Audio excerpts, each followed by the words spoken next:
Good evening, welcome. Do come and take your seats.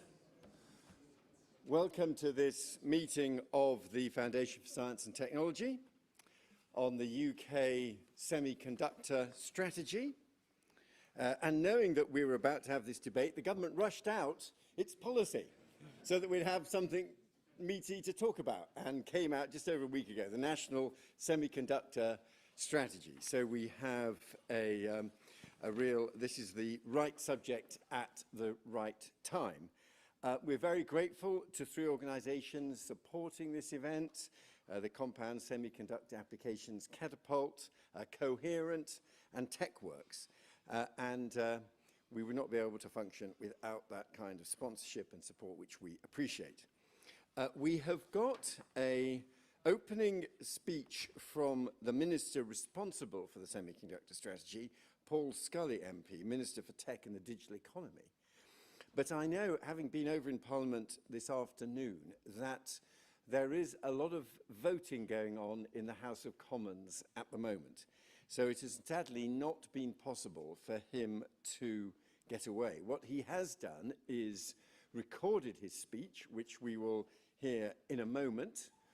And we hope, and it does depend, I do sympathise with him, I occasionally used to be caught in this myself, we hope he may, if there's a gap in voting, he may come along later to join us for some Q&A, but that will depend on the progress of parliamentary business.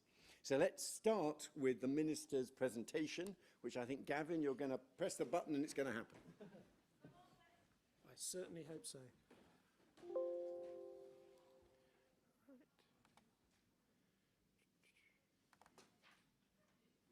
Good evening. First of all, can I thank Gavin and the Foundation for Science and Technology for organising what's turned out to be a really timely event.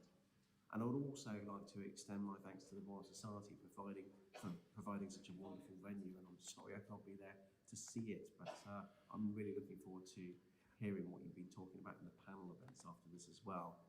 Now, as Minister for Technology and the Digital Economy, I'm really proud of this government's aim to become a science and technology superpower, growing a stronger, more innovative economy with better jobs and bold discoveries, which make a real difference to British people's lives and livelihoods.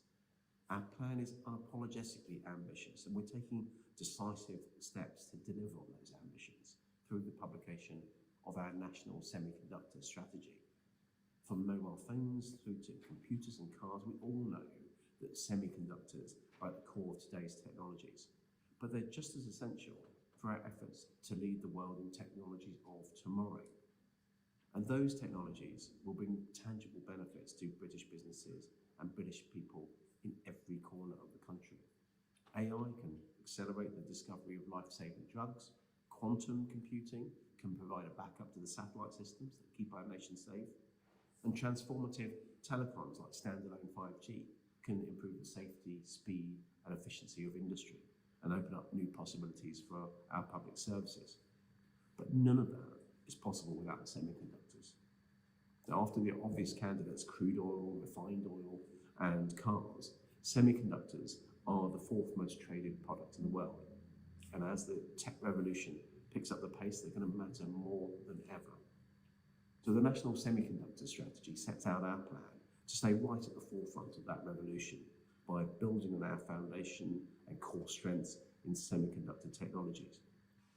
The opportunities here are enormous, from growing an innovative economy fit for the future at home to building a strategic advantage on an increasingly competitive global stage.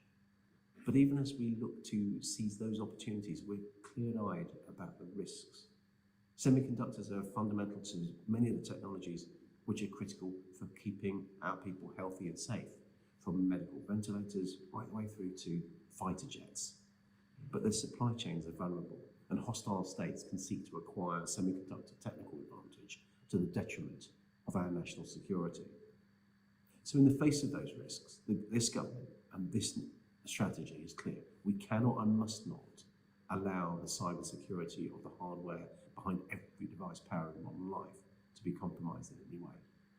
So our vision, informed by and delivered hand in hand with industry, will enable the UK to secure world-leading positions in the new semiconductor technologies of the future over the next 20 years. The strategy sets out 3 key objectives for developing that vision: growing the UK sector through building on our strengths, making our supply chains more resilient, and taking steps to protect our security. So let me begin with the first of those, growing the UK sector. The UK has enormous strength in the sector, from compound semiconductors to R&D, IP, and chip design. And in this strategy, we've chosen to double down on each of those areas of expertise where we have a strong foothold, enabling us to secure our position in the global market. The government already provides extensive support to industry, and we're going to continue to celebrate our sector's success. But going forward, we will seek to accelerate the generation of new companies and innovative new technologies in our area of focus. Getting that support right starts with listening to businesses, and that's exactly what we've done, starting with infrastructure, startups, and skills. Businesses have told us that the cost of accessing critical equipment and infrastructure and skills are some of the most significant barriers to growth.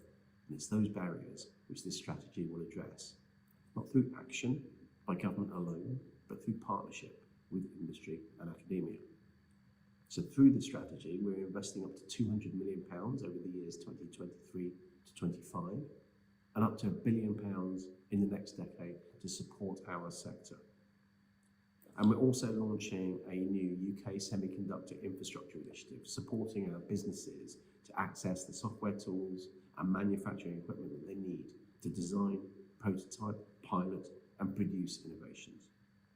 This is about supporting businesses of all sizes. We're determined to create a dynamic semiconductor sector here in the UK, and that means encouraging our youngest businesses, our spin-outs, startups, and scale-ups to succeed. Now, to do that, we'll be launching a pilot incubator program, supporting startup semiconductor companies in the UK to get the tools they need to grow and thrive. We want to support businesses, big and small, in every part of the sector. And that's why the government will announce plans by the autumn to further support the competitiveness of the semiconductor manufacturing sector that is so critical, both to the UK tech ecosystem and to our national security. But retaining that competitiveness starts, just like any sector, with getting the right people with the right skills.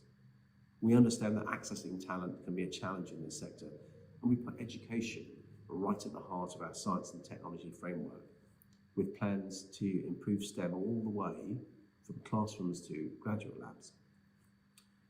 But this strategy also announces specific help for the sector by supporting doctoral training to maximise opportunities for British people and ensure that industry has access to highly skilled people with the right qualifications for the job. And it goes without saying that in the development of this strategy, we've listened to businesses, academics, and leading industry figures in these areas. And I can assure you that we'll continue to do so as we seek to deliver this. And that's why we've also announced the creation of a new UK Semiconductor Advisory Panel, bringing together key figures from industry and government and academia to realise our vision and to shape the future of the sector in the UK, driving innovation and delivering high-skilled, well-paid jobs for British people. The advisory panel will be co-chaired by myself alongside Dr. Jalal Bagherli, who quite fortuitously is joining us today. He'll be on the stage with you this evening. But if we're going to set up our semiconductor sector for success in the future, we have to look beyond our own borders. And so that takes me on to the second objective of the strategy, building supply chain resilience and safeguarding the UK against supply chain disruption. The semiconductor supply chain is global and it's complex. No country can feasibly possess an end-to-end supply chain, and so there are no easy answers here. And we've learned from the pandemic that shocks to the supply can, do, and will happen. So we have to ensure as best we can that we safeguard a reliable supply of semiconductors to the UK, including individual components and within finished goods. And so to do that, we have to take decisive actions domestically, even as we collaborate with our international partners. So we work with our suppliers to our critical industries, including to the UK's critical national infrastructure, to understand and address risks to their chip supply, encouraging cooperation and transparency to improve resilience. But we'll also pursue bilateral and multilateral engagement with a coordinated approach to these shared challenges with like-minded nations, with our friends in the US, Europe and Japan, where just last week the Prime Minister signed the Hiroshima Accord to deepen our collaboration on R&D, skills and supply chain resilience. But even as we are open to international collaboration, we remain absolutely committed to doing all we need to protect the UK against security risks arising from semiconductor technologies. And that takes me to the third objective of the strategy. The first duty of government is clearly to protect its people. And that's what we've done, and we will continue to do by making full use of the levers that we have to protect our most sensitive semiconductor companies and technologies from those that would jeopardize our national security, including those areas where we hold a critical advantage. So we've taken action through the National Security and Investment Act, as well as our export control regime. And our strategy makes clear that this will continue. But where we can provide greater clarity to industry, we will do so. In a world where technology is more and more connected, we also need to be able to trust the devices we use, to know the technology that we rely on in our businesses, our infrastructure and homes is secure from attack. So we're building on the UK's existing experience in hardware security, investing in programs like our Digital Security by Design program to help secure the products of the future against cyber attacks. This ambitious strategy represents the culmination of collaboration by government, industry and academia to deliver for the semiconductor sector, and a vital stepping stone in our mission to become and cement our role as a science and tech superpower. From growing the UK sector with the right infrastructure, skills and support for startups, to improving the resilience of our supply chains and protecting our national security, we have a vision for the future. Now, the vision is different from those of other countries, but so it should be, because it doesn't focus on what's right for those countries, it focuses on doing what is best for Britain. And by growing the economy, providing highly skilled, well-paid jobs, and boosting transformative tech, I'm confident that it will succeed. Now, thank you for your time this evening. Unfortunately, as I say, I'm sorry I can't join you. One day in the future, we may have a deep fake avatar or something like that delivering this speech for you. But in the meantime, you have to deal with yesterday's technology of a recording on a mobile phone. But I look forward to catching up with you to see what you've said, as I say, in the discussion. Thank you for everything you do to make this a vibrant sector for us and delivering the possibilities for tomorrow. I'm looking forward to continuing to work with you to make this strategy reality. Thank you.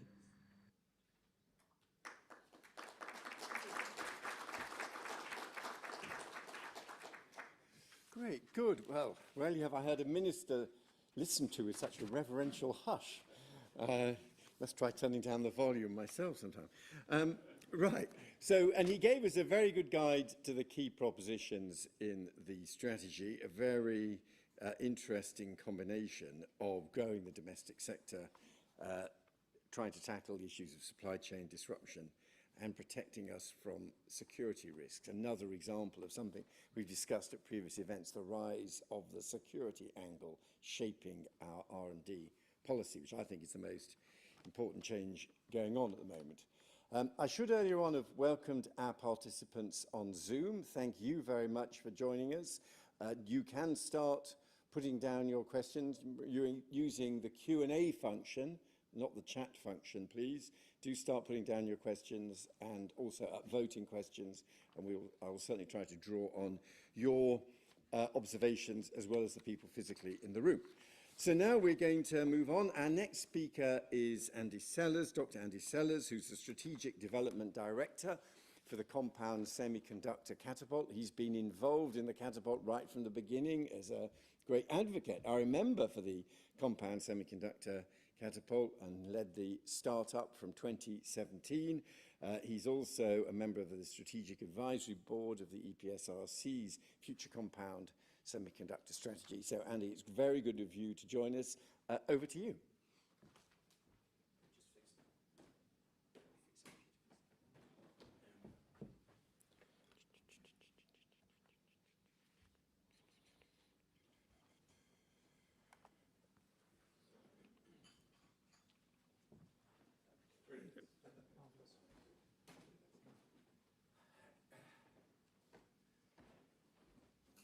Thank you for the very kind introduction, Lord Willetts. Yes, Andy Sellars from the Compound Semiconductor Applications Catapult. So the structure of what I'm going to present today is, why do we need a strategy? What problem is it that we're trying to solve? What are other countries doing? What assets and capabilities does the UK have that we can bring to address the challenges? So industry requires access to semiconductors. Without semiconductors, industry and the economy will grind to a halt. There's actually three broad categories of semiconductor. There's silicon semiconductors, which predominantly run software. There's compound semiconductors, and there's a new category, emerging semiconductors. And interestingly enough, the UK has strengths in all of these different domains of semiconductors. And if I just point to the mobile phone, this thing might cost about £1,000 to buy, but the manufacturing cost is about $350. The brain that runs the software is a silicon chip designed in the UK. The advanced functions, the facial recognition, is compound semiconductors manufactured in the UK. And the display is an organic LED, an organic semiconductor. So three types, all in one product. And another example is electric powertrain for an automotive. There, the compound semiconductor component is a much higher proportion. Very exciting for us to get into. And lastly, just another example, a data center. Manufacturing cost about $5,600. Silicon about 90%. Compound semiconductor quite small at the moment. But thanks to the work of Sir David Payne and his team down at Southampton University looking at silicon photonics, that proportion is going to go through the roof. So what is the problem that we're trying to address? Well, it's partly down to supply chains, complex supply chains. And this has emerged over about the last 30 years. And I reckon we can time it to the fall of the Berlin Wall, where we started to see an enormous shift in globalization. And globalization has some benefits. So specific countries started to focus and specialize in certain parts of the value chain. Taiwan is the world's leader of silicon production. We actually have some representatives here from Taiwan with us. ASML in the Netherlands specialized in the production tools to make those semiconductors. The UK and the US focused and specialized in the design of those semiconductors and also in the design and manufacturing of compound semiconductors. So actually, in some ways, specialization drives up productivity, drives down cost, but at the expense of complex supply chains. And it's supply chain disruption that causes economic shocks and exposes us to security risks. So these are the challenges that we are here to, some of the challenges that we're here to address. What are other countries doing at this moment? This is important because the government's announced a semiconductor strategy with an investment behind it, and it's important to see how that aligns and interacts with other countries that we might want to work with. So in the US, $52 billion for the US CHIPS Act. EU, 43 billion euros for the EU CHIPS Act. India has assigned $10 billion. I understand China, 143 billion. I'm sorry, I didn't have the figure for Taiwan. Maybe we can catch that afterwards. Japan, $7 billion. Korea, $45 billion. In other words, big investments going around the world, I think is the point I'm trying to make here. Where does the UK have capability? Now, this kind of represents a supply chain, turning raw materials. This is what we do. It's magic in the semiconductor world. We turn raw materials into something extremely valuable, like a car or a base station. So this represents the supply chain of converting raw materials into a wafer, etching things into that wafer to make a die. Those die are broken out. We put contacts on to make a chip. That chip becomes a system, and a system becomes either an electric vehicle or a base station or a quantum device or a satellite or what have you. UK's got 25 fabs, believe it or not. We have silicon fabrication, compound semiconductor fabrication, and this third weird category, this emerging technology. We're very good at sort of inventing new areas, so we're really sort of vibrant in that market space. We've got about 20 packaging companies, that's the kind of middle part of the supply chain, and about 5,000 companies that design and manufacture electronic systems. So we're actually quite a reasonable, for the size of the country, we're a reasonable player in this market. I should point out, I mean, these fabs are actually color-coded. The light blue ones are silicon and the purple ones are compound semiconductor. We don't have the cutting-edge silicon capability that is in other parts of the world in silicon, but in compound semiconductors we certainly do. And in the emerging semiconductors we also do as well. The strategy actually refers to three groups of families. It refers to logic, memory, analog, and discrete. And I've taken the liberty of adding another family on there because it was in the FT this morning, large area electronics. These are color-coded. Light blue is silicon, purple's compound, and this green one is this newfangled emerging semiconductors. And I've ringed the ones where the UK has fabrication capability. But the interesting thing here is that the UK has design capability in nearly all of these. We do not manufacture the most complex logic family. They tend to be manufactured in Taiwan. We have world-leading design capability in this space. So we have design capability across the brief and some, as you can see, some aspects of fabrication capability. R&D investment. So the strategy points out the UK's excellence in R&D. We estimate there's been £1 billion invested by the research councils and actually some from Innovate UK as well between 2006 and 2018. And I've color-coded these as to whether they're the application of compound semiconductors, which is power electronics, RF, and photonics, or whether it's pure material research. And this is this kind of study kind of concludes around about 2018. So it doesn't include some very recent investments that have gone into Cardiff University and Swansea University. So some fantastic sort of further developments to add. And you can see the centres here. I think we have Professor John Heffernan in the audience. You can see Sheffield University. I think we have Professor Sir David Payne in the audience. You can see Southampton University. You can see the excellence of the research which has been invested. And lastly, I think when we look at the UK, what we need to be aware of is the fact that we have excellent clusters of capability. And what we should be trying to do is coordinate those clusters of capability. That's where we're going to get maximum value. We plotted those clusters on this map along with the technical expertise they have and an indication of their GVA, the number of employees and the number of companies. So you can see there's some enormous capability to build on. Very lastly, the Minister referred to a semiconductor infrastructure initiative that they have awarded a contract to the Institute for Manufacturing. We're actually looking at, we're doing a feasibility studies at the moment, looking at 4 infrastructure investments. One is silicon prototyping, one is advanced packaging, one is compound semiconductor open foundry, and one is design IP. I've listed the partners that are looking at this piece of work.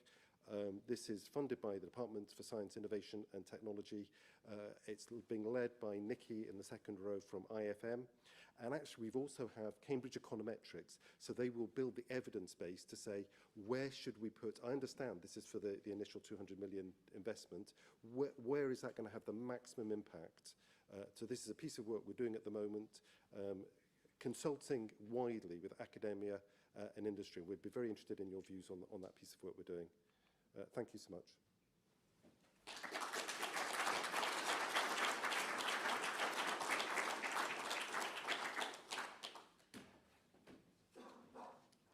Great, thank you very much, Andy. A very, very useful, punchy overview of what's happening in the compound, in the semiconductor scene. Our third speaker is David Clark, he's standing in for Ray Heinemann, who unfortunately has fallen ill. David Clark is technology manager at Clas-SiC Wafer Fab, which is up in Scotland. He has over 30 years of semiconductor experience, and we were talking about Silicon Glen, and in some ways his fab is a successor and emerges from Silicon Glen. We might hear about that. Now, over to you, David. Thank you very much for joining us.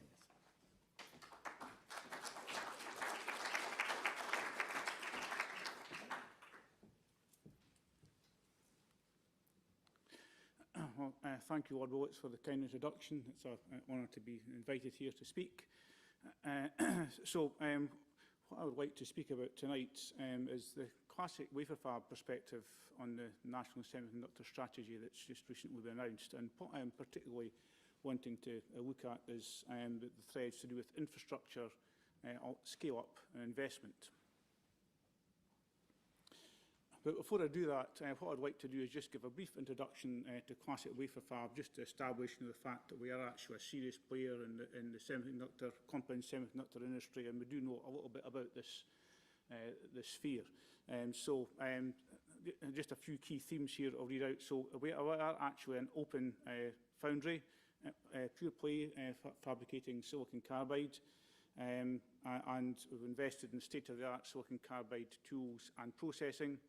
And our business is all about fast prototyping, really to accelerate R&D and then help facilitate initiatives such as Net Zero and More Than Moore. So we're actually engaged in some of those programs right now with either APC or Driving Electric Revolution. And it's really backed up by reliability proven process design kits that we have as an open foundry. And it's been very successful. So over the last year, we've seen 500% revenue growth.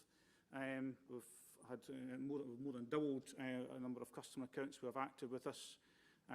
We've had to move rather more quickly than we anticipated from a full five-day operation to full 24/7 working. That's driven an increase in headcount, which is very nice indeed for the local area, being a relatively deprived area. Used to be a coal mining area, so we're digging coal out of the ground or carbon, along with bits of silicon as well. So it's kind of back to where we were before, working with silicon and carbon. So just about the thoughts on initial reactions that we actually, probably most of us saw in the press for this announcement as to the National Semiconductor Strategy. I don't know if I actually saw anything particularly positive. They're all saying 1 billion isn't enough. Here, I've called this from BBC News. It was described as insignificant. And the government press release did say it was to improve access to infrastructure, power more research and development, and facilitate greater international cooperation with up to 200 million over the years 23 to 25. And we all know how much it will take to actually equip a full TSMC-style wafer fab, 18 billion, which 1 billion doesn't really look at. But I think we need to have a look at what the government strategy really is about, and it's boosting the UK's strengths and skills in design, R&D and compound semiconductors. So it's not all about actually creating other TSMC fabs here.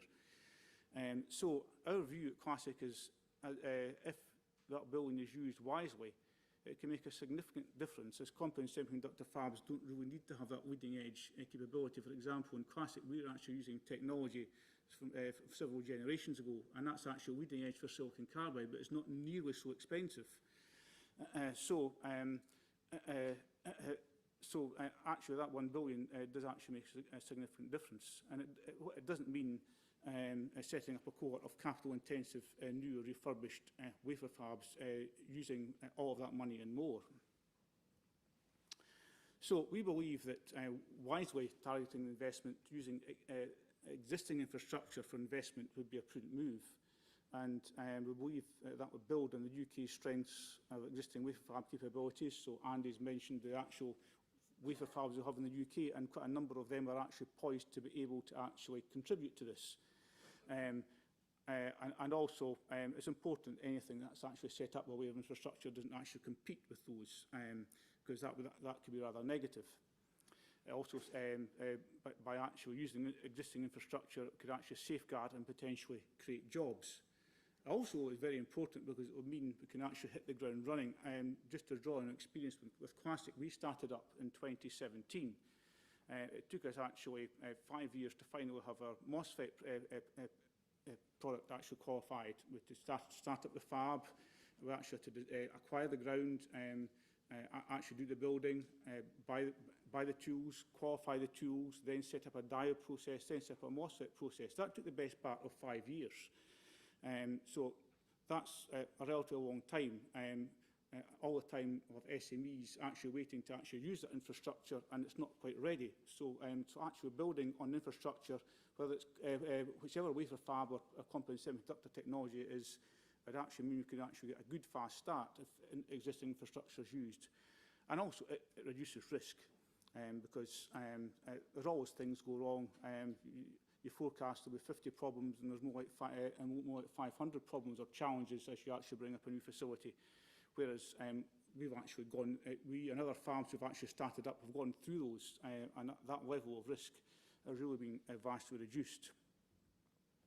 So just to quote one example of Clas-SiC, and acknowledge there's many other fabs here, and I'm not so well informed about them, so I apologise for mentioning Clas-SiC because it's only one that I can actually talk with having information. So as I mentioned, we started in 2017, spent 50 million, which actually isn't a lot in terms of the context of that 1 billion. We're cash self-sufficient now, technology is proven, we've got a healthy and growing customer base with demand for more. So really we actually tick a lot of those four boxes there, of those four bullet points I mentioned earlier on. But our biggest challenge now is actually expanding that. We've been so successful, customers are demanding more, and actually expanding is something we're actually needing funding for. So our view is a small part of that 1 billion will go a significant way to help us actually scale up as part of the open access infrastructure that's been mentioned. Now, what I would like to acknowledge is that that story was about Clas-SiC, but it's actually replicated over all the other compound semiconductor fabs or other fabs of other types in the UK. So it will go into multiple other sectors. And our belief is that the UK scaling and open access wafer fab challenges can really be addressed on the kill two birds with one stone principle, and that is fully in keeping with the principles of the strategy, which is to says may include an expansion of the UK's compound open foundry ecosystem. So I think that's so we're actually pleased to see that there, because I think that makes a lot of sense. We think it could be cost effective and achievable within that £1 billion budget that actually looked a bit small to begin with. And we'd also like to acknowledge that scaling up, which I've referred to, is not a challenge that's unique to Clas-SiC. I'm sure it's. In fact, I'm not sure. I know from Ray Hyman, from what Ray's told me, that in many interactions with other leaders in the UK semiconductor industry, this is a common theme. It's a recurring theme that comes up time and time again. And it seems to be that the funding climate here is somewhat weighted against technology investments, and as Andy Sellars has mentioned, its technology funding is more available internationally. But what we think is that wisely targeted government investment in existing semiconductor infrastructure would be most welcome, and that the £1 billion will actually go a lot further than what the initial press comments would actually have us all to believe.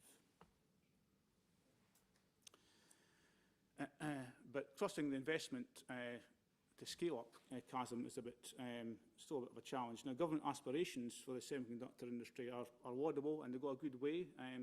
So we have existing R&D schemes such as ESPRC, which I suspect most of us are familiar with. DER, or Driving an Electric Revolution, and APC, Advanced Propulsion Centre, are a couple of other mid and late level TRL programmes that are actually applicable to semiconductors. So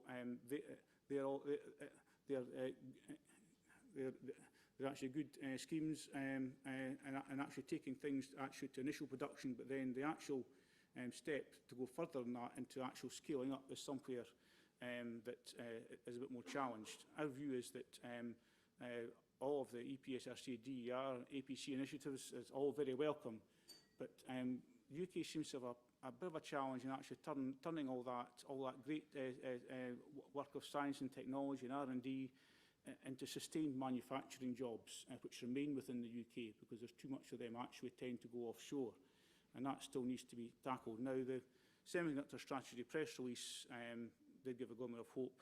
The government was going to announce plans by the autumn on support for investment in the UK semiconductor manufacturing scale-up, and I noticed the Minister in his talk mentioned that, support for scale-up as well, so that will all be very welcome indeed.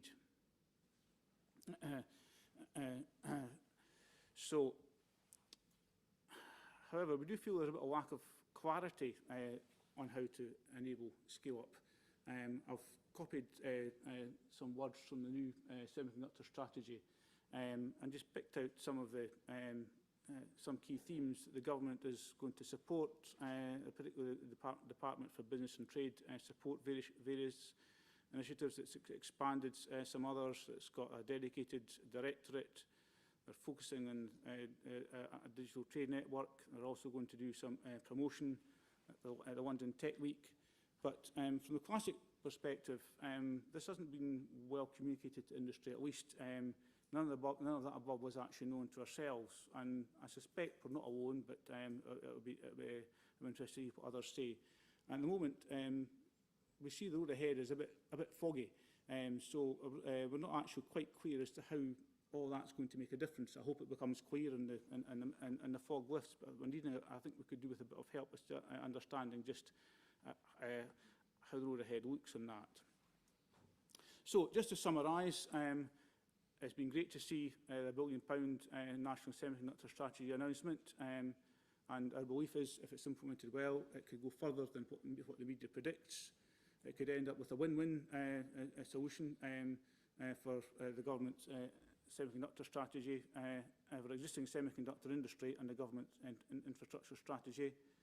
We like the existing R&D schemes, but we need to actually now look at the problem beyond that, which is scale-up. That is still a challenge, and we'll await with interest the government autumn statement on that. Thank you very much.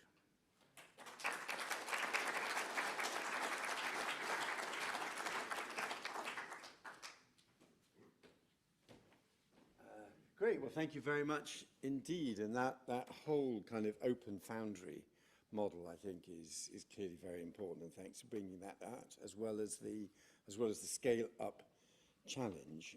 And if we do get the Minister and he's able to join us, that's one of the questions I will report and I'll invite him to engage with. Now we're going to hear from Dr. Jalal Bagherli, who is former CEO of Dialog Semiconductor, a public listed company led from 2005 to 2021. And he is not only an accomplished business leader, but as we've heard this evening, has a role alongside the Minister in delivering the strategy. So it's very good of you to join us this evening, and we look forward to your remarks.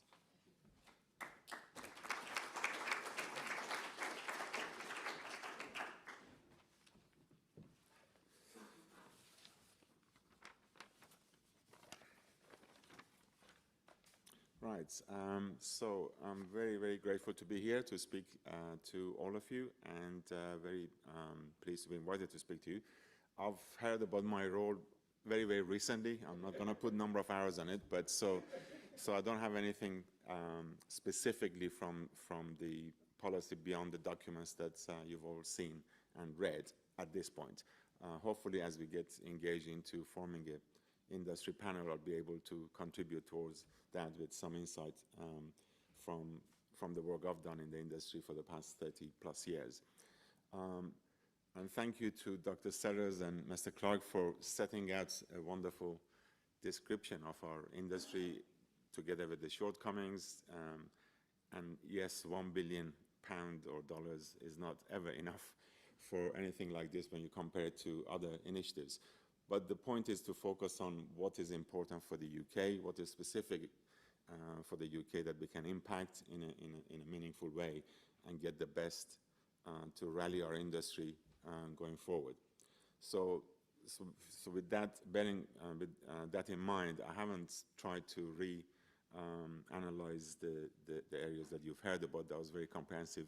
I just thought I'd talk about 4 or 5 points, so you'll be glad to know it's only one slide. So if you can help me with the next. Right. So I thought just some points for consideration and perhaps debate when we get into a Q&A mode. So I think it is right that the policy is focusing on the UK strength. We could go after competing with other areas, in areas where we're not particularly strong, or it is pretty capital intensive and takes many years to catch up, and is wise not to do that. So the key strengths, as was mentioned in the policy, and I believe in it, is things like R&D, which UK universities and companies excel at, the design, both product and systems, IP creation and IP business, and specialized, what I call specialist manufacturing. And by that I mean things like compound semiconductors, things like photonics, things like thin film manufacturing. These are things that have grown in the UK without help so far from the government, and we can accelerate those. I think one area mentioned was funding generally in the UK.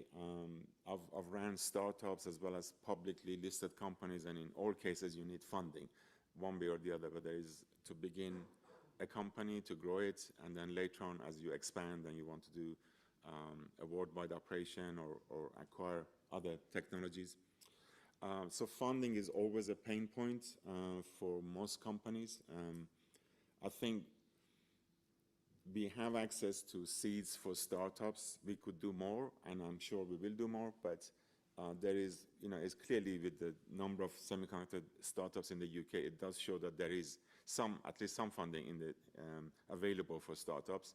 I think what's probably less available is taking the company all the way through to commercial success. And that are things like B rounds, C rounds, and of course scaling up companies to operate on a larger scale.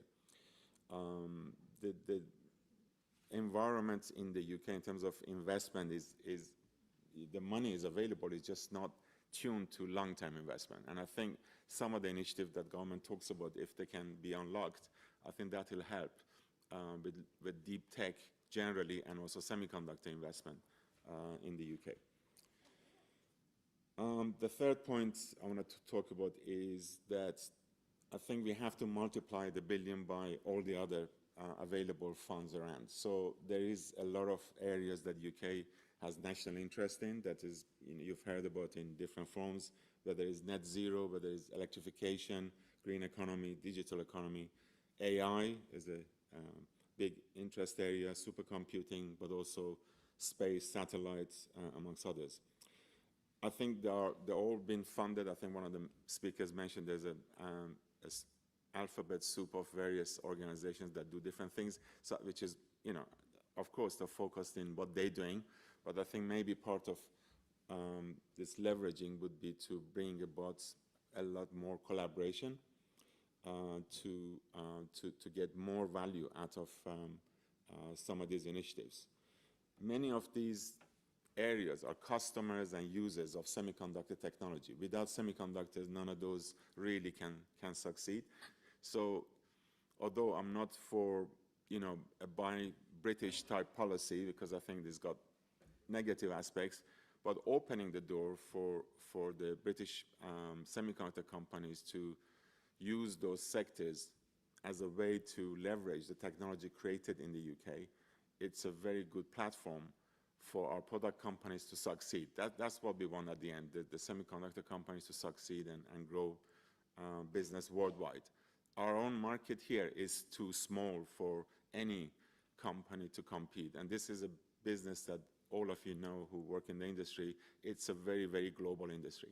So if you limit yourself to one small geographic area in terms of marketing sales, that is not going to sustain long-term growth.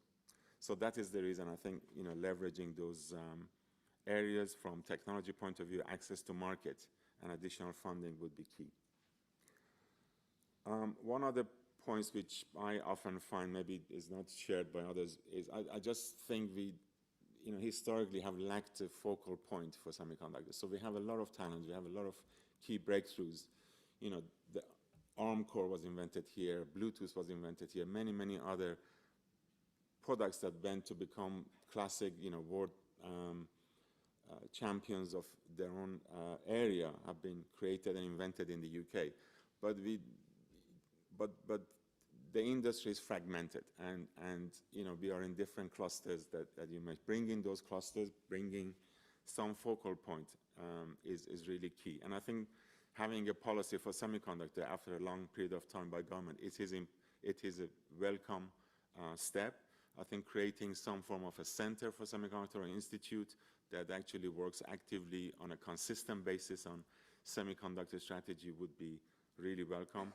I think the ecosystem, again, UK is very strong in having very good law and finance in the City of London, but I think we need to also see if we can bring more of that into semiconductor business, because we do require better IP protection laws and also tax, training, all aspects of the infrastructure that can help specifically the semiconductor business would be good. One other idea I've thrown in is UK-led conferences. I remember many years back we used to have semiconductor conferences in the UK occasionally. I haven't seen one for like decades, and I think we do have enough to start these with some encouragement and maybe perhaps funding by government to start international conferences based in the UK, just to bring the flow of the business and semiconductor sort of contact points back to the UK.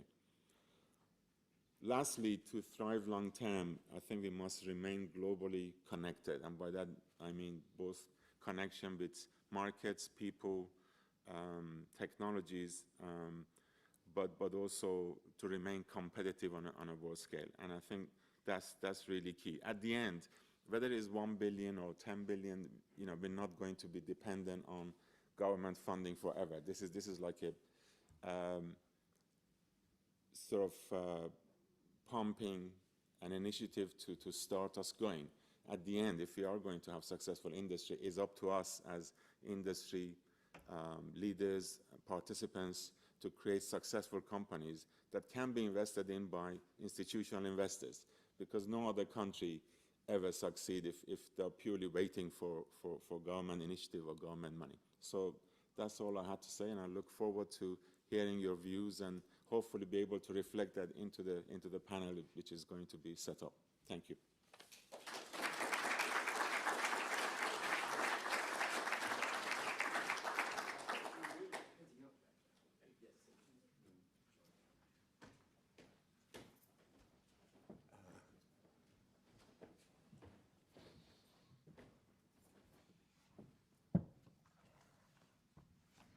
Great, good. Well, we've had some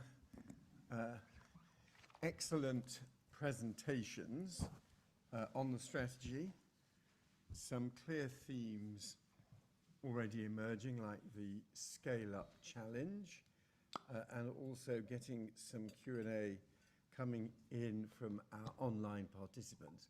But let me just start by seeing the first round of questions from people here in the hall, and then we will move on to the people on Zoom.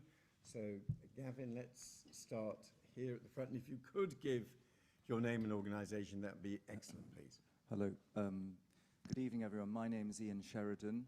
I'm a barrister, but I've also been publishing practitioner work for 20 years on technology, and also actually recently science in the Royal Society. So that's my background.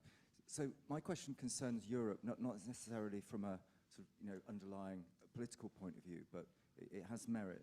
So this is what Herman Hauser said last week at a conference, a quantum computing conference.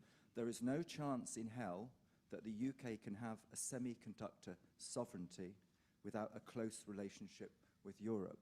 So really my constructive commercial question to all four of you is, how can the UK, regardless of which government is in power, cooperate in Europe in this context of making the semiconductor sector successful? Right.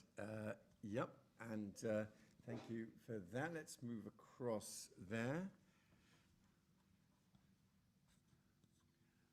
My name is John Lowe, Counsel for Institutional Mechanical Engineers and President for an industrial museum whose focus is on education in STEM.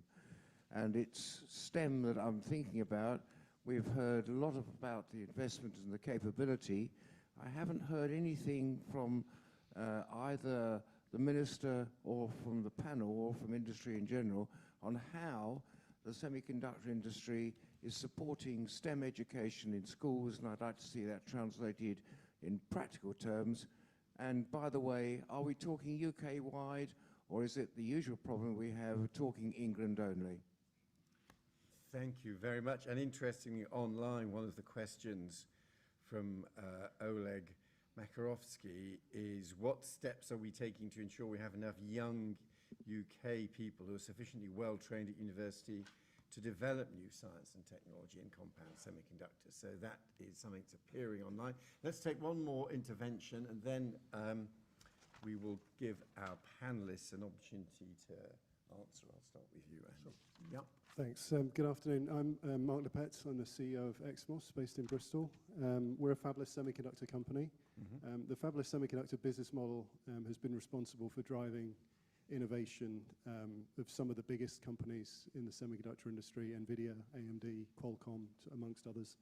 It's not clear to me how the fabless semiconductor business model fits into the government strategy, and I'd just like the panel to discuss how important that is to the UK semiconductor policy. Right. Okay. Well, there's three sets of questions there. One is about kind of what Herman Hauser is preoccupied about. It's kind of technological sovereignty, STEM education, and the fabless model. Andy, you first. Thank you. So the UK doesn't have a hope in hell without being part of Europe with semiconductors. I think actually it's important to look at the global context. It's not just Europe. Where are partnerships going to be formed? So there's the US, there's the EU, there's Taiwan, there's emerging markets like India.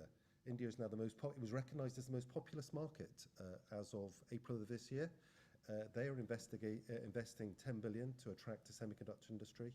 I think it's right that we form the right partnerships where they are appropriate. Now, what is very interesting that's going on between the EU and the US is that they are, by and large, looking to subsidize and create a silicon fabrication capability. And I think where we are punching clever, if you like, boxing clever, is worth picking the bits that we are good at and not trying to compete with those. I've got a couple of comments on the other two questions. Yes, okay. Go ahead. Okay, great, thank you. The question on STEM, I do believe it's referred to in the strategy. I actually think that STEM and skills is going to be an area of competitive advantage. Now, I've spoken to my colleagues in Taiwan, and I believe that they actually, even they have a very high number of graduates that come out with science and engineering backgrounds. I think it's 65% graduate. And I believe that they actually have challenges finding enough graduates. So this is a global problem. Now, the UK universities are good at two things. They're extremely good at research, and they're extremely good at creating graduates. This is going to become an area of competitive advantage. If we get our act right, we will provide that pipeline of those talent, of the people to get into the industry. And the third one was about For the fabless model. The fabless model. So I believe there has been an announcement for a semiconductor incubator, which is to encourage companies to get into that fabless model. So it has been recognised. And I saw the announcement on Friday, but perhaps we can catch up afterwards. Thank you. David, do you want to add on that?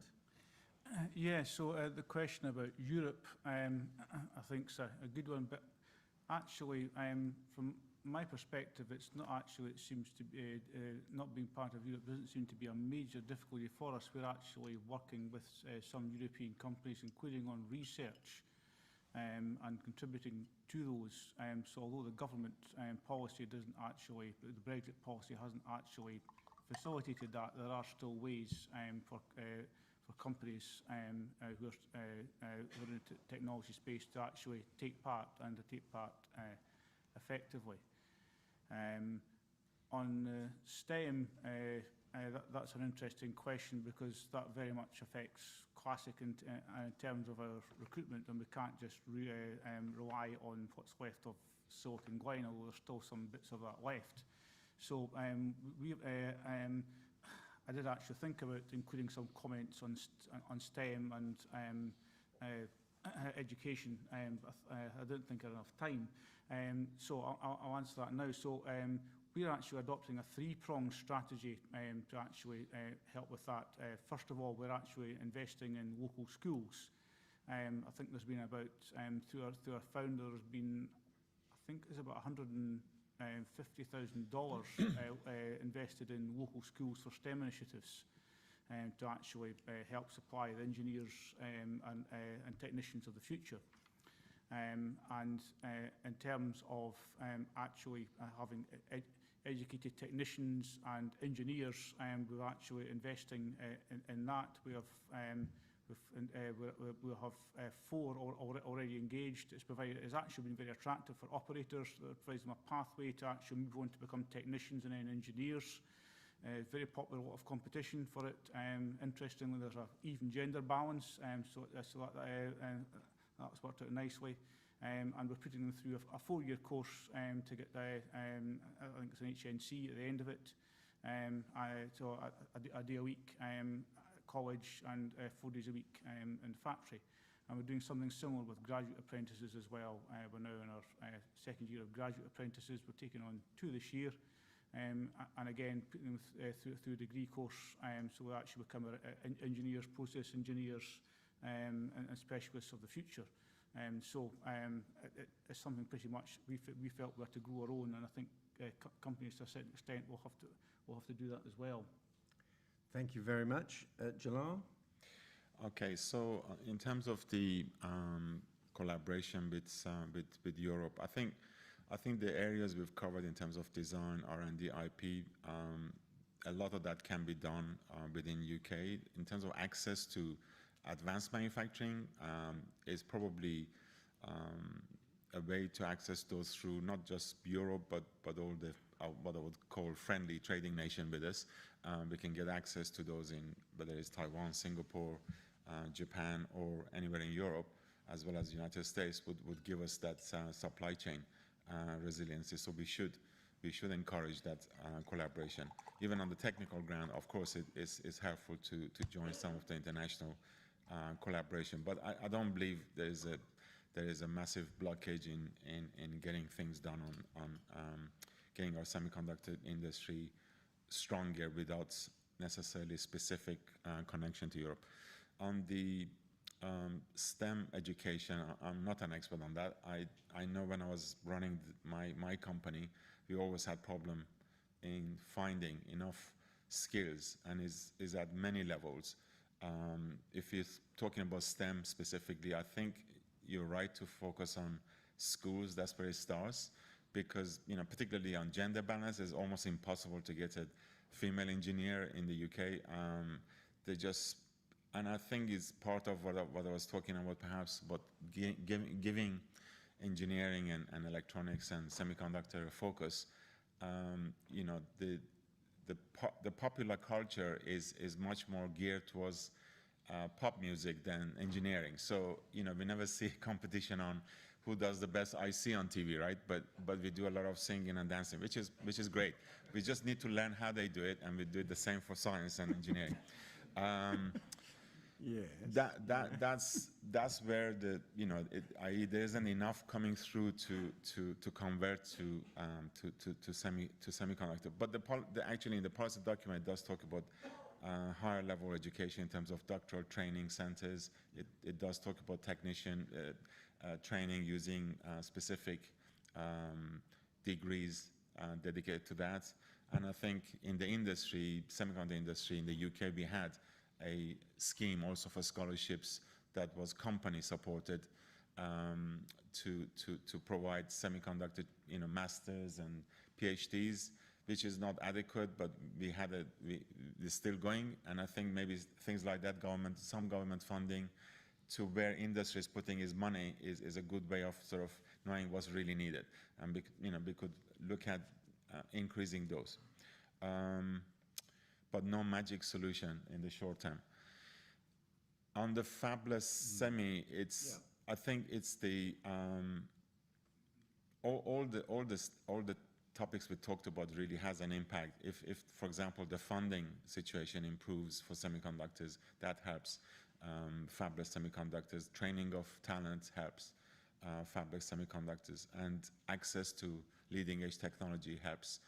But there isn't specifically something which we've kind of seen in the policy that is dedicated only for the fabless semiconductor. So you're correct on that.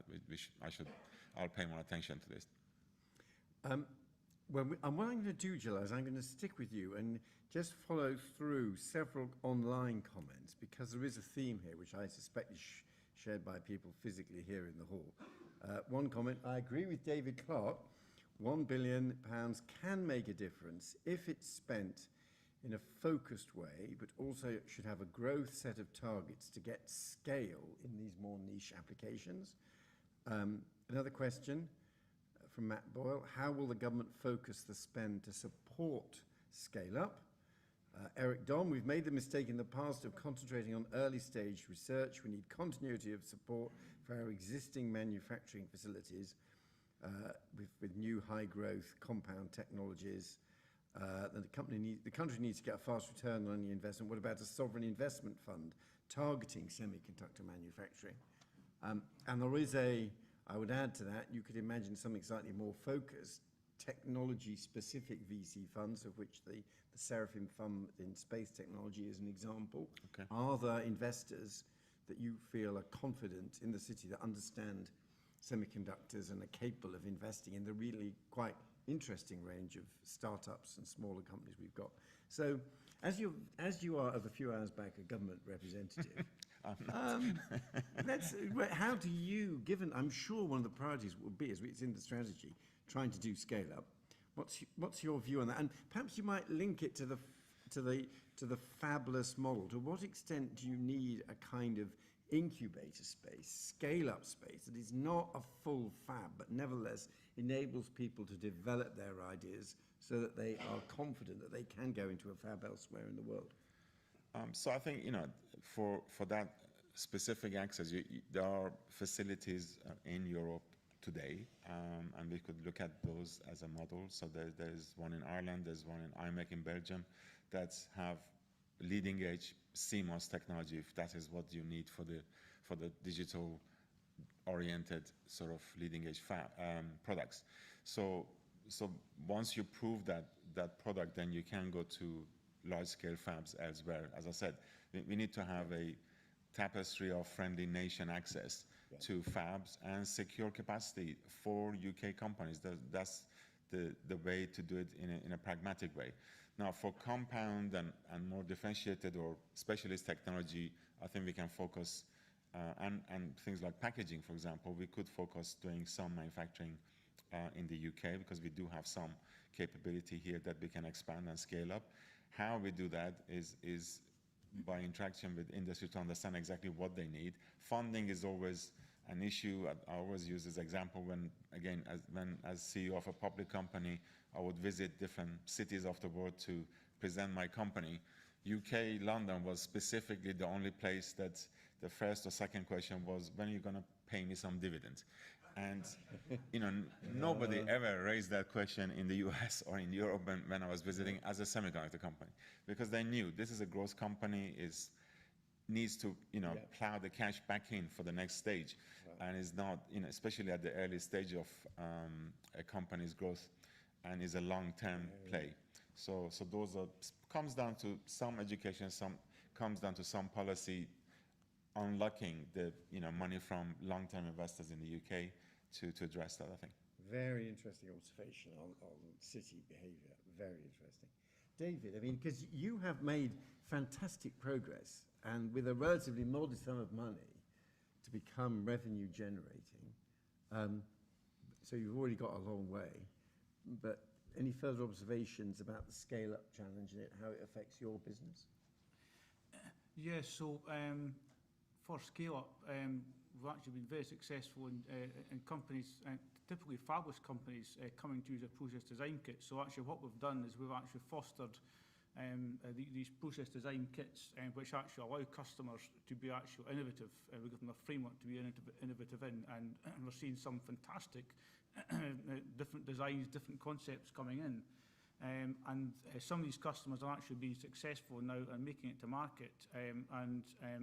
If we're actually, if they all actually come true with our market predictions, then we're going to really struggle to actually be able to deliver all they actually need.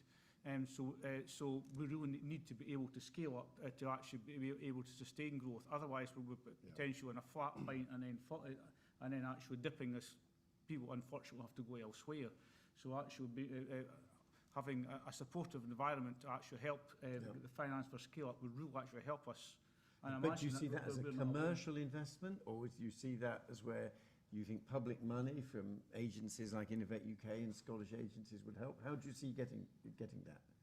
I think it's been alluded to as the environment, particularly in the UK, which is actually quite risk averse. I think it's been alluded to already. So actually having a more supportive environment would actually encourage people to look into long-term investment. It would really be helpful. I mean, for example, we're an angel investor, a United States angel investor who gave us the first 50 million. They are a pure angel investor, not really looking for an immediate return. So actually having that sort of mindset in the UK, I think would be very supportive. But I think that needs to be backed up by government framework to help foster that. Angel investors spending 50 million, the kind of angel investors one likes, aren't they? That's a proper angel investor. Right. Andy, yep, any other thing you want to add? Yeah, I think, one of the observations here was about packaging, and Jalal sort of mentioned packaging. And actually, it's kind of partly, it's one part of the process which adds a significant value into the product. And it's an area where the UK has, if you look at the supply chain diagram I put up, it's quite often one of the parts which is slightly overlooked because it's not as attractive as other parts, but it adds a significant amount of value in creating the product. And the other thing is it does allow you a lot of flexibility as well. So one area that I think where we could really sort of gain a competitive advantage is going to what's called a kind of a chiplets model, where you buy different chiplets, maybe silicon chiplets, and integrate them with compound semiconductor chiplets. The nice thing about that is it calls on this kind of international partnership model. It means that you form partnerships with countries that do complementary things, and you bring in their bits, the bits that they do very well, the bits that we do very well. We design the silicon really well, other people fabricate it. We design and fabricate the compound semiconductor. So that, I think, would be an attractive scale-up model.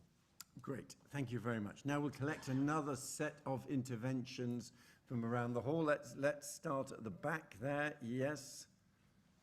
Yep. Hi, Wyn Meredith. I'm currently chair of the South Wales Compound Semiconductor Cluster. So we've developed a runway with the cluster vision since 2016, a billion investment in South Wales in compound semiconductors, advanced semiconductors, and we've executed about 450 million to date in terms of investment. So we really had this sort of idea around a strategy well before it was considered to be an issue in government.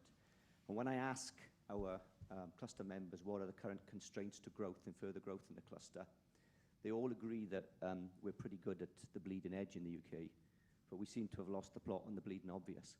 And the bleeding obvious seems to be constraints that are really fundamental around planning, around grid capacity for building facilities, around fundamental skills in cross-training and manufacturing industry, and the speed of execution.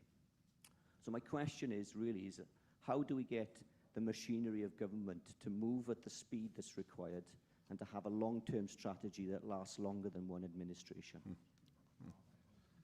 Yeah, that's a conference in itself. Yes, then at the back. Yeah. Thank you. Scott White from Pragmatic Semiconductor. I wanted to pick up on one of the points Jalal made around leveraging other UK thrusts, net zero and so forth. That's one of the things we've been discussing a lot with government, but are struggling to figure out how do you get the government to join the dots between DSIT that's focused on semiconductor strategy and other government departments that are focused on some of these other themes. So I guess interested in any views on that, and I'd be quite interested, Lord Willetts, in your views as well from government on how do we best actually help government join the dots on the things where our technology can be most beneficial in application areas. Right. Yep. And then across there, yes. So it's Adam Locke from Langerock Construction, and I guess why am I here? Semiconductors underpin everything that we do. If we want to increase our manufacturing capability, then we need chips and we need the semiconductor industry to be reliable and there. So in terms of the question around scale up, in some ways you sort of remove semiconductors from that question and put any other industry in. We've still got that recurring theme of the scale up problem. So, and I was just wondering about piggybacking on the previous question.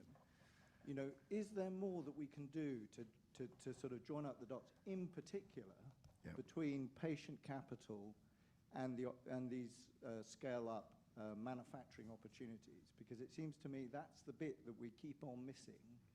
And you know, can we create that ecosystem and framework that private long-term capital investment can link up with this technology opportunity, but also many of the other technology opportunities in our country?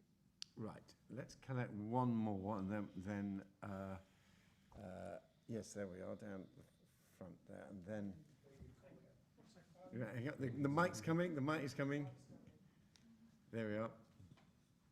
My name is David Collier. I've been listening with interest to the presentations.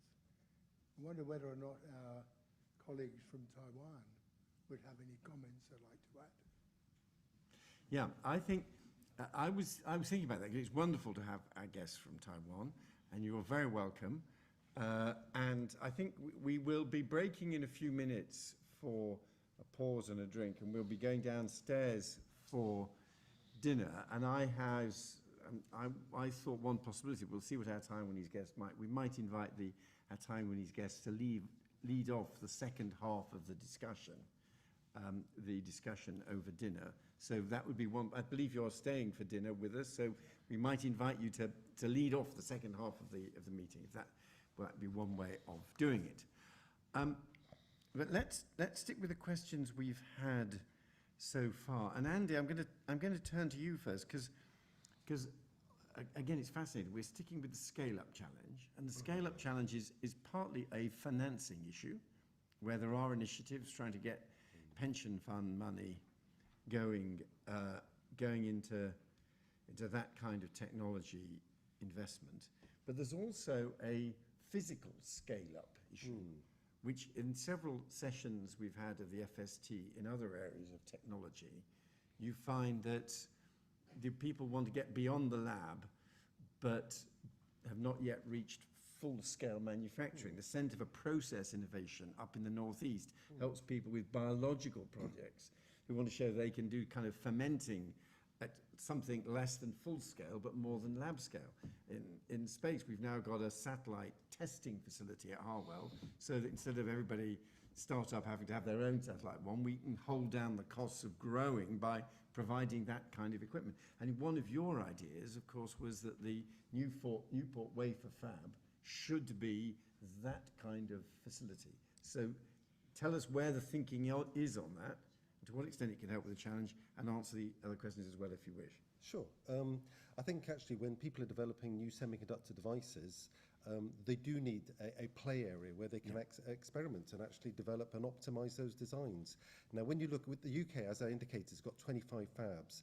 Some of those fabs manufacture 1 billion chips a year. Now, so there's a silicon fab that manufactures 1 billion chips a year. It's not the most advanced silicon chip in the world. It's not as advanced as what's made in Taiwan, but that's a high volume, high yield factory. They do not want to muck about with the process. Once they've got that process, and Jalal will be a testament to this, once they've got that process optimized, nobody wants to play with it because it's high yield, high production, high profit. Now, how are they going to actually go and develop the next generation of devices? They need somewhere which has a replicated equipment and process where they can go and develop the next generation in isolation, prove it all out, and then move that into the high production fab. And actually, some of the investments, and we've heard from Dr. Wim Meredith, some of the investments that are going into South Wales actually are starting to do that. Some of the investments in the translational research facility at Cardiff University and the fab on the beach at Swansea University, as it's known. are starting to look at how companies can go and actually experiment with these areas. So I think this is a real this is something unique that we have, by the way, so this is something that we can build on. And it was partly what the catapults are supposed to do. I mean, it is one of the reasons why the catapults were created. Correct, yes, absolutely. David, do you want to add anything on that and the wider issue? I don't know if you've had any engagement with this issue of the machinery of government, which I'm happy to comment on as well in a moment. But any observations I don't on know that? so much about the machinery of government, but certainly I can add a bit of perspective on the actual open access foundry, because that's certainly something that I think there is an alternative model as well, where some of the existing compound semiconductor fabs, like for example ourselves, are able to accommodate, with funding, actually people coming in with new ideas. I mean, that's exactly what we're actually doing with open access that we actually have just now with our process design kits, and we're certainly not in a place where we're actually stuck with frozen processes. We're actually continually wanting to innovate ourselves to actually shrink things down to get more power per unit area. So actually, if there are companies actually coming in, then we can actually be some mutual help in actually moving that forward. So I can see that the government compound semiconductor strategy could be complementary to what we are doing, at least in our sector. Yeah. Jalal? I don't think I can comment beyond what I said. I certainly not exposed to the government machinery to comment on, so I'll leave that to you. Well, I mean, just a couple of comments on that. First of all, you can't simply have one government department that does everything. So there are inevitably boundaries, and as soon as you have boundaries, you're endlessly trying to work out how you shape the boundaries. And I think with compound semiconductors, one reason why we finally had this strategy is that at last, one department, DCMS, which had ended up doing the software side, and a different department, BASE, which was doing hardware and had the budgets, were finally brought together. So that link has, I think, improved things enormously. And often, if we're trying to create supply chains and some distinctive national capability, some linking of soft and hard is crucial. And it was really frustrating that that didn't happen within one department. But it has created new divides as well, and it does mean that the business-facing department, looking at overseas investors, the Department of kind of Business and Trade, needs to have close links to DCIT. But there is no right way of doing it. The one thing I would say is part of how we see our role at UKRI, speaking now as a member of the board of UKRI, is we do see UKRI as not kind of solely belonging to DCIT, though it is our sponsor department. We see UKRI as a cross-government resource. And part of our pitch at UKRI is if it's another department that wants to understand a key technology, wants to support it, we can be the agent for delivering green tech initiatives coming from the energy department. It doesn't need to set up a separate research infrastructure. UKRI exists to serve all government departments that have R&D priorities. And that message, which we are trying to communicate to a range of government departments to stop them creating micro little R&D units of their own, I think we're having some success. So UKRI could be a place where different government priorities, but all linked by focus on new science and the development of tech, come together. And at West, as to how long these things last, people do vote in elections to change things. We can't bind people to say it doesn't matter how you vote, everything will carry on the same. But if the business community in particular thinks that something is working and communicates to members of different political parties and local MPs that there's an initiative here that's working, please don't mess up. That kind of message I think people will listen to. And we had Tony Blair come to speak at us at our Resolution Foundation away day, and it was quite interesting. He reflected on lessons from when he was Prime Minister, and he said one of the things he had painfully learned, which he was communicating to Keir Starmer, is don't assume that everything which the previous government has done is wrong. Work out which bits you want to keep and which bits you need to get rid of, which I thought was very wise advice. So let's collect one last set of questions, but there will be another opportunity when we go downstairs for dinner. We'll carry on with the Q&A. Yeah. Sorry, I've lost my voice, so apologies for that. My name's Emma Ryan. I'm from the Satellite Applications Catapult.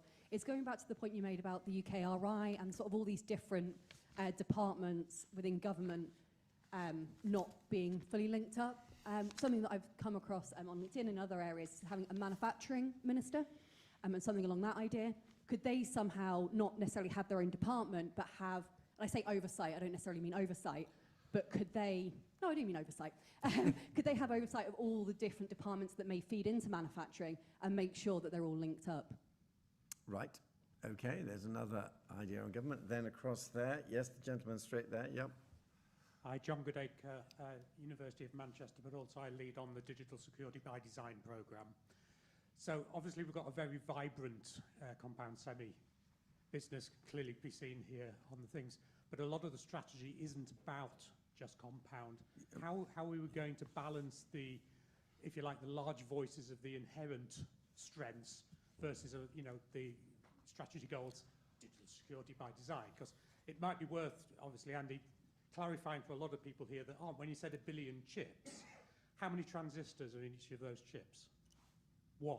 Okay, so these are not smart devices. So when people say semi, it can mean very different things. So just be careful. So what do you think about how do you grow the incumbents in the design space as well as the scale up, which I appreciate is a needed thing in the compound side? Right, yep. And then also at the front here, yep.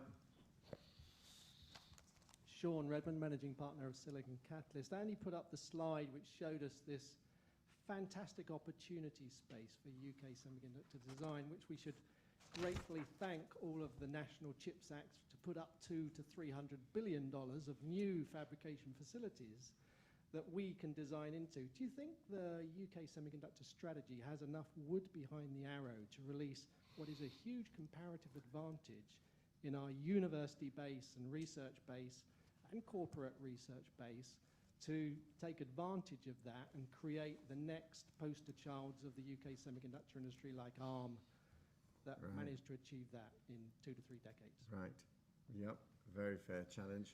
And then at the back there, we're going to try to squeeze in another intervention from the, yes, lady there, yep. Thank you. When I started my career in semiconductors in the late 1970s, we had... Yep, we can hear you fine. Yeah. We had a lot of really big companies, Clas-SiC, GEC, Ferranti, Raycol. They all had their own research centres as well. How can we avoid repeating the mistakes of the governments of that era who did not support our domestic fabs at that point? Yeah. Okay. Well, we are now at 7:30, so I think that's going to have to be the last questions for now. But the people who have not yet been called, who with your arms up, as we will carry on over dinner. We will hope to start with an intervention from Taiwan, and we'll carry on the conversation over dinner. But meanwhile, let's have one last set of observations from our panelists. I think, Andy, especially some of those questions about moving beyond compound semiconductors sound like they're for you. Your observations. I'm happy to lead on those. John makes a very good point. And actually the feasibility, that being John Goodacre, that makes a very good point. And the feasibility studies is actually looking at 4 infrastructure investments. So it's looking at silicon prototyping, advanced packaging, compound semiconductor foundry, and design IP. And effectively, what we're looking at is what are the relative merits of investing in those 4 different areas. And what are the synergies between those 4 different areas. And we have Cambridge Econometrics building the business case. So I think it's a balance between where are we going to get the biggest impact for the investment. And it might well be that in the first tranche, that investment goes into one of those areas, compound semiconductor. The second tranche, maybe it goes into design. And I'm very familiar with your digital security by design program, and it's been world leading. One of the things I would one of the things I might not have covered as well when I described the infrastructure studies is we're also looking at, I think this might answer some of the questions which have come from Scott White at Pragmatic about moving faster and connecting, and also from satellite applications about sort of linking government. One of the things we're looking at there is a semiconductor institute and how that would coordinate the activities of the UK's requirements for semiconductors. We're looking at, comparing what international models exist, what other UK models exist in other sectors, and we're trying to sort of work out what would be the most sensible way of coordinating those activities. Thank you very much. David? Yeah, I was interested in the comment from satellite applications, but government, we have the added challenge in Scotland of dealing with another set of government up in Scotland as well, which actually complicates things further. My observation is that that some of the politicians and MPs actually don't really understand the technology, and it actually helps to get some of them involved and bring them on site and actually immerse them in some of this, so they actually do understand it better.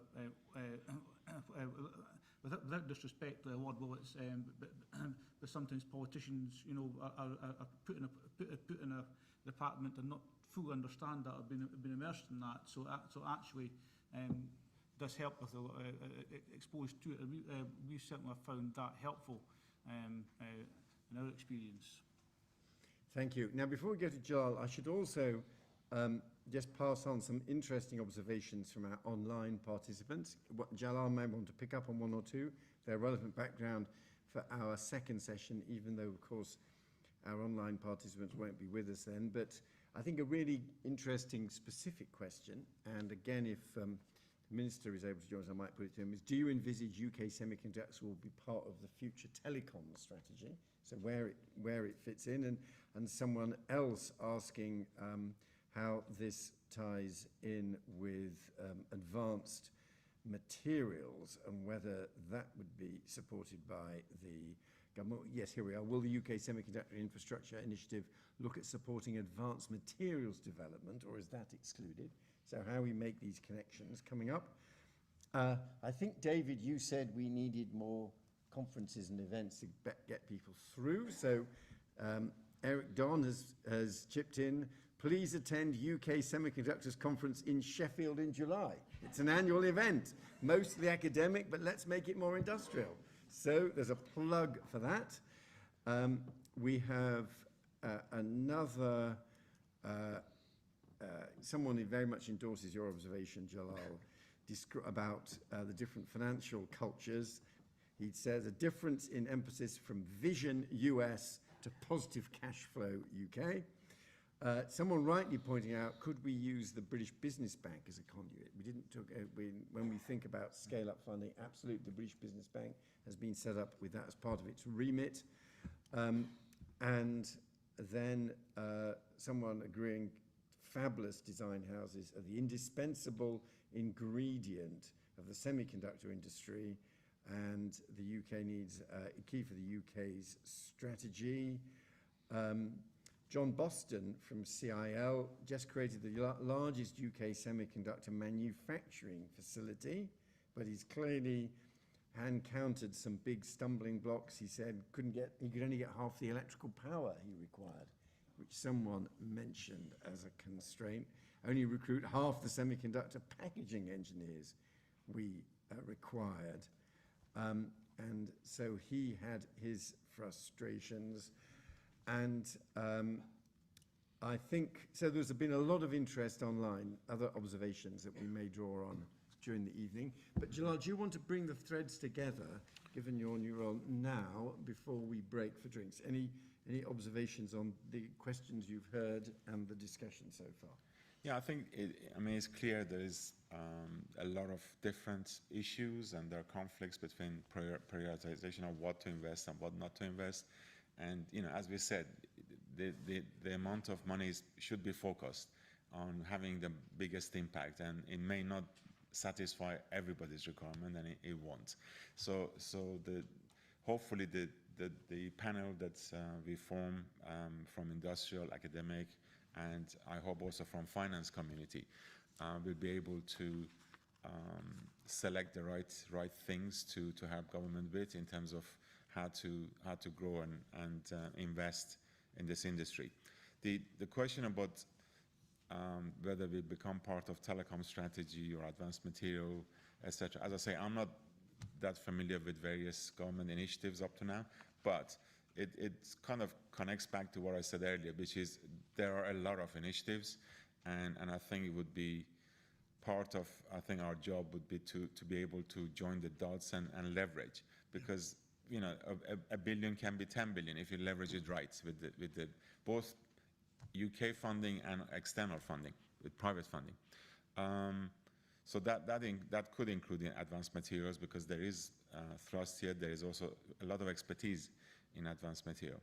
And the financial culture, we can moan about it forever, but the thing is, there are things we can do, and also we should have the same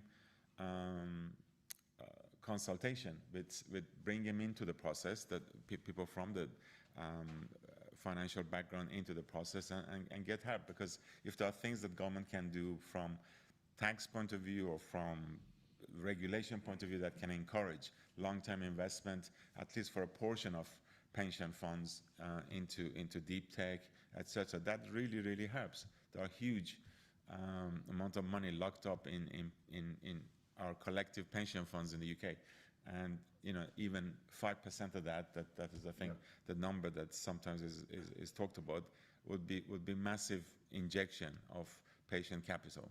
So that would be my comment. Well, thank you very much indeed. Thank you to our speakers, to Andy Sellars, to David Clark, to Jalal Bagherli. Thank you also to the Minister. We fully understand he wasn't able to join us, but it was great that we had his presentation. And Gavin and I will put our heads together about sending the Minister or me dropping in on him to give him a quick debrief on this session. We will, let's explain what is going to happen next. We'll adjourn next door for a drink. We will then at 8 o'clock go downstairs for dinner, and at about 8:45 or so we'll briefly have a final review of the issues, ending sharpish, very precisely at 9:30.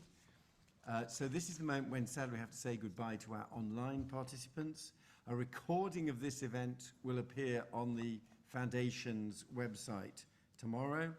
Our next event is on the 14th of June here in the Royal Society on the use of AI in the early detection of disease. Thank you for joining us online. Thank you for joining us in the room. We have now earned ourselves a drink. Thank you very much indeed.